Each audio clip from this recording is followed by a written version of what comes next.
Chiang-mai, Thaksin exhorte les électeurs à une victoire écrasante contre le rival, Orange, aux élections locales.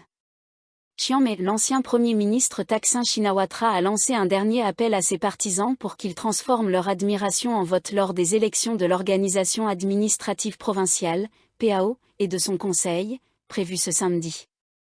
Le fondateur du parti au pouvoir, Pheu Thai, est revenu sur la scène politique dans sa province natale jeudi pour soutenir la candidature de Pichai Lertpongadisorn, président sortant de la PAO et candidat du parti, à l'approche du scrutin. Thaksin, âgé de 75 ans et père de l'actuel Premier ministre Paetongtarn Shinawatra, a exprimé l'espoir que les électeurs souhaitant utiliser ses services et soutenir le gouvernement voteront pour le candidat de Pheu Thai. Donnez-moi seulement 700 000 votes, a-t-il déclaré lors d'un rassemblement derrière la salle provinciale du district de Muam. Décidons sans hésitation. Monsieur Pichai défend son poste face au candidat du Parti du Peuple, Panarj Sheratana, tandis qu'un autre candidat indépendant, le général de division Phanom Sripe, est considéré comme un outsider. En jeu également, 42 sièges de conseillers de la PAO, pour lesquels Thaksin a exhorté les électeurs à soutenir Pheu Thai. Une revanche politique en préparation. Chiang-mai est la province natale de Thaksin, mais Pheu Thai a été secoué lors des élections générales de 2023, lorsque le prédécesseur du Parti du Peuple, Move Forward, a remporté 7 des 10 sièges, laissant seulement 2 à Pheu Thai et 1 au Palam Pracharat Party. Thaksin a promis d'utiliser une victoire attendue à l'élection de la PAO pour redonner de l'élan à Pheu Thai en vue des élections générales de 2027. La dernière fois, votre hésitation a permis au parti Orange de remporter 7 sièges. Nous les récupérerons la prochaine fois, mais commençons par l'élection de la PAO, a déclaré l'ancien Premier ministre milliardaire, faisant référence à la couleur emblématique du Parti du Peuple. La province de Chiang-mai appartient à tous. Monsieur Panarj et son équipe de campagne se sont concentrés vendredi sur les districts centraux, notamment Maerim et Muam, appelant au changement et promettant une amélioration de l'économie et des conditions de vie des habitants du nord du pays. Utilisez cette élection pour envoyer un message à ceux qui détiennent le pouvoir. La province de Chiang-mai appartient à tout le monde, et pas seulement à une seule personne, a déclaré Monsieur Panarj, ancien directeur exécutif de l'Agence nationale de l'innovation, NIA.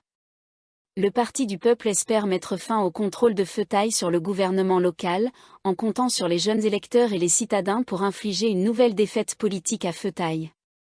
Il est la réponse au changement pour Chiang-mai, a affirmé l'ancien chef de Move Forward, Pitalin Jaroenra, dans une publication Facebook en soutien à Monsieur Panarj vendredi. Chiang-mai fait partie des 76 provinces organisant des élections pour les présidences de la PAO et les membres du Conseil ce samedi. Une interdiction de vente d'alcool sera en vigueur pendant 24 heures, à partir de vendredi 18h. Interdiction de vente d'alcool pendant 24 heures dans 76 provinces, dont Phuket et Chiang-mai, à partir de vendredi 18h. Une interdiction de vente d'alcool de 24 heures sera appliquée à partir de 18h ce vendredi dans 76 provinces, y compris des destinations touristiques prisées comme Phuket et Chiang-mai, alors que la Thaïlande se prépare aux élections locales. La Commission électorale, EC, a rappelé au commerce des provinces concernées que l'interdiction sera en vigueur de vendredi 18h à samedi 18h.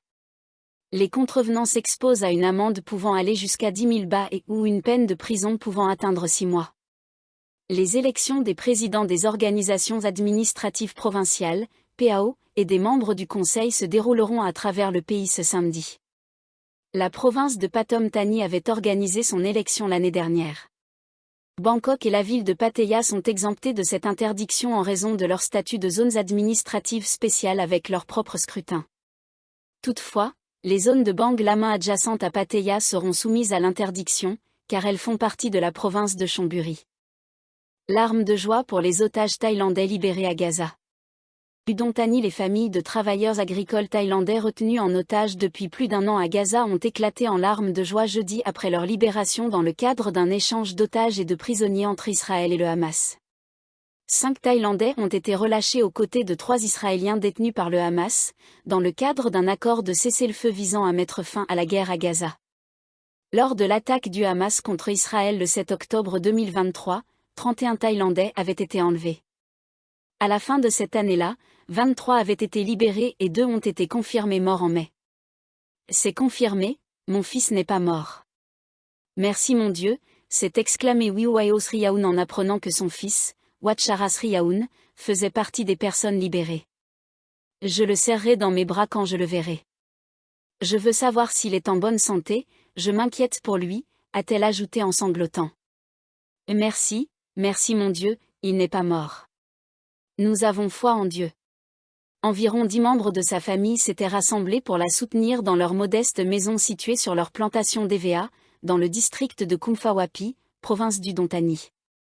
Avant la confirmation de la libération de son fils, Madame Wiwayo a passé la journée devant sa tablette à suivre les actualités, priant pour un dénouement heureux. Reviens à la maison, reviens vers ton père, ta mère et ta fille, murmurait-elle en attendant. Lorsque Ouattara est apparu à l'écran, la famille a éclaté de joie. C'est lui, c'est bien lui. Il n'a pas l'air amaigri du tout, il a le même poids, mais ses cheveux sont plus courts qu'avant. Ils ont dû les lui couper, a observé sa mère. Après un appel vidéo avec son fils, Madame Wiwayo a confié qu'il semblait en bonne santé mais profondément marqué par son expérience. Je pense qu'il a eu très peur. Il croyait ne jamais pouvoir rentrer chez lui. Je vois cette peur en lui. Il est heureux de nous voir, son père et moi, mais je sais qu'il est encore effrayé, a-t-elle dit. Monsieur Ouattara a été libéré aux côtés de Ponsak Tana, Satyan Suwanakam, Surazak Lamno et Banawa Satao, selon le bureau du Premier ministre israélien Benjamin Netanyahou. Un Thaïlandais reste encore en captivité. Je n'ai pas pu dormir. Originaire d'une région rurale pauvre de la province du Dontani, Ouattara était parti en Israël il y a 3 ans pour travailler comme ouvrier agricole et bénéficier d'un meilleur salaire. Mon ami m'a appelé vers 22h et m'a dit que l'ambassadeur lui avait annoncé la libération de 5 Thaïlandais. Elle pensait que mon fils en faisait partie, a raconté Madame Wiwayo à l'AFP. Je n'ai pas pu dormir depuis ce moment-là. J'ai veillé jusqu'à 3h du matin, puis mon mari et moi sommes allés saigner les EVA avant de continuer à suivre les nouvelles. Dans la province de Buriram, la famille de Ponsak, un autre otage libéré, a elle aussi éclaté en sanglots de soulagement en apprenant sa libération. Je suis tellement heureux, a déclaré son père, Wilatana, en larmes, dans une vidéo publiée sur le réseau social X par un correspondant de Channel News Asia. Travailleurs agricoles en Israël. Le frère cadet de Ouattara, qui travaillait également en Israël, est rentré en Thaïlande après l'enlèvement de son aîné. Nous lui avons dit de rentrer parce que nous étions inquiets, a expliqué Madame Wiwayo à l'AFP. Sa tante, Ratana Sriyaoun, a ajouté que la famille avait connu de nombreuses déceptions par le passé et refusait d'y croire tant que la confirmation officielle n'était pas tombée. Je suis tellement heureuse. Enfin, je vais revoir mon neveu, a-t-elle déclaré. Je ne peux pas mettre ces émotions en mots. Mon cœur déborde, et mes larmes sont celles d'une joie pure. La première ministre Paetongtarn Shinawatra s'est dite ravie et a remercié le Qatar, l'Égypte, l'Iran, la Turquie et les États-Unis pour leur rôle dans la libération des otages. Le ministère thaïlandais des Affaires étrangères a annoncé que les 5 travailleurs thaïlandais seraient soumis à un contrôle médical avant de rentrer en Thaïlande dans les 10 jours. Environ 30 000 Thaïlandais travaillent en Israël, la plupart dans l'agriculture, où ils perçoivent des salaires bien plus élevés qu'en Thaïlande. Depuis l'attaque du 7 octobre 2023, 46 travailleurs thaïlandais ont été tués, selon le ministère des Affaires étrangères thaïlandais. La semaine dernière, le ministère du Travail a annoncé que la Thaïlande allait élargir son contingent de travailleurs en Israël de 13 000 postes. Les chemins de fer thaïlandais allouent 24,1 milliards de bahts pour de nouvelles rames. Les chemins de fer de l'État thaïlandais, SRT, vont acquérir 184 rames diesel climatisées, accompagnées de pièces de rechange, pour un budget de 24,1 milliards de bahts, afin de remplacer les trains vieillissants en service depuis 30 ans. Ces nouvelles rames remplaceront les 10 trains de passagers longue distance actuels et soutiendront l'expansion des services ferroviaires à double voie, a déclaré jeudi le gouverneur du SRT, Veri Samarapala. L'objectif est d'améliorer la compétitivité du SRT face aux autres modes de transport et d'attirer plus de passagers, en mettant en avant des avantages tels que la réduction de la consommation de carburant, de la congestion routière et de l'impact environnemental.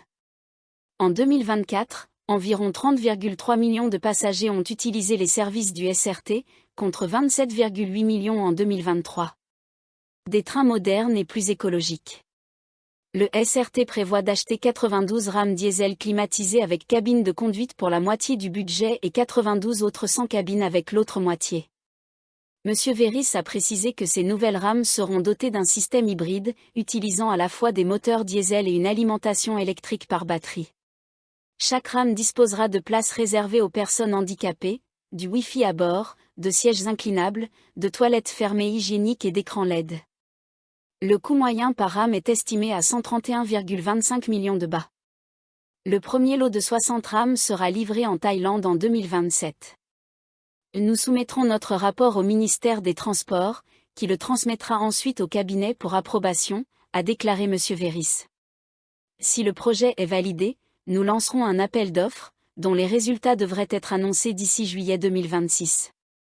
Le SRT prévoit que toutes les nouvelles rames seront mises en service d'ici avril 2030.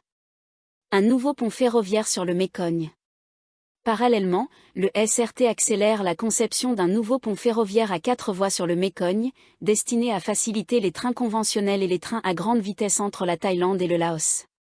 Selon une source du SRT, ce projet fait partie de la liaison ferroviaire Nong Khai Vientiane et est encore à l'étape de l'étude, incluant les détails de conception et l'évaluation de l'impact environnemental, EIA. Le SRT prévoit d'achever cette étude d'ici septembre. Dans un premier temps, 2 nouveaux ponts seront construits et l'actuel sera rénové pour être réservé exclusivement aux voitures. Le nouveau pont ferroviaire sera construit à environ 30 mètres au sud du pont existant. Il comprendra 4 voies, dont 2 voies pour les trains à écartement métrique, 1 mètre, et 2 autres pour les trains à grande vitesse, écartement standard de 1,435 mètres. La construction prendra environ 36 mois, avec un démarrage prévu en 2026 et une mise en service en 2029. Un deuxième pont routier prévu en 2041. La deuxième phase du projet prévoit la construction d'un pont routier au nord du pont actuel, afin d'ajouter 2 nouvelles voies pour les voitures. Cette phase débutera vers 2041, pour une durée de 30 mois, avec une mise en service prévue en 2044.